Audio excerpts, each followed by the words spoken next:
Changement de registre à 55 milliards de plus dans la contribution des entreprises nationales au budget de l'État.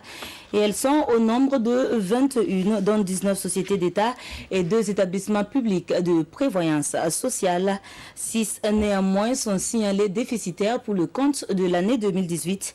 Ainsi s'est ouverte la 27e session de l'Assemblée générale des sociétés d'État ce matin à Ouagadougou, et cela sous la présidence du Premier ministre Oscar Soulama et Ini Janine à Kambiri.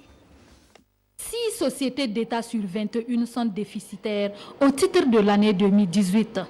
Il s'agit de la minoterie du Faso, la SBT, la Société d'exploitation des phosphates du Burkina, la Sonagest, la Sonature et la Société de gestion de l'équipement et de la maintenance biomédicale. 418 emplois créés par les entreprises publiques entre 2017 et 2018. Une contribution de 55 milliards, 38 millions de francs CFA comme contribution des sociétés au budget national.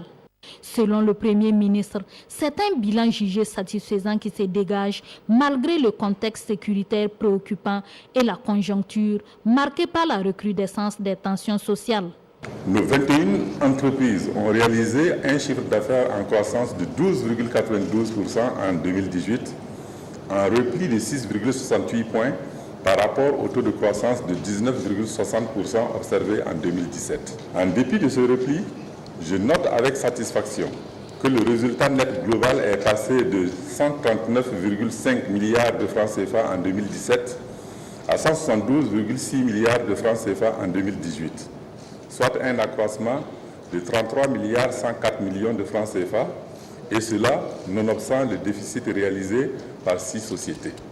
Christophe Joseph-Marie Dabiré invite chaque société à prendre des dispositions urgentes pour la mise en œuvre effective des outils de la bonne gouvernance.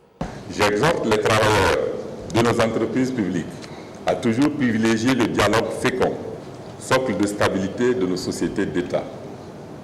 Je voudrais ici inviter en particulier les parties prenantes de la poste Burkina Faso à faire preuve de maturité et d'esprit de grandeur pour parvenir à stabiliser la société qui, comme nous en avons été témoins, a traversé une zone de forte turbulence. Les recommandations et résolutions issues des travaux de la 27e session de l'Assemblée générale des sociétés d'État pourraient contribuer à apporter des réponses appropriées aux différentes préoccupations. Il s'agit de réussir à accroître les performances et consolider la stabilité de ces entreprises.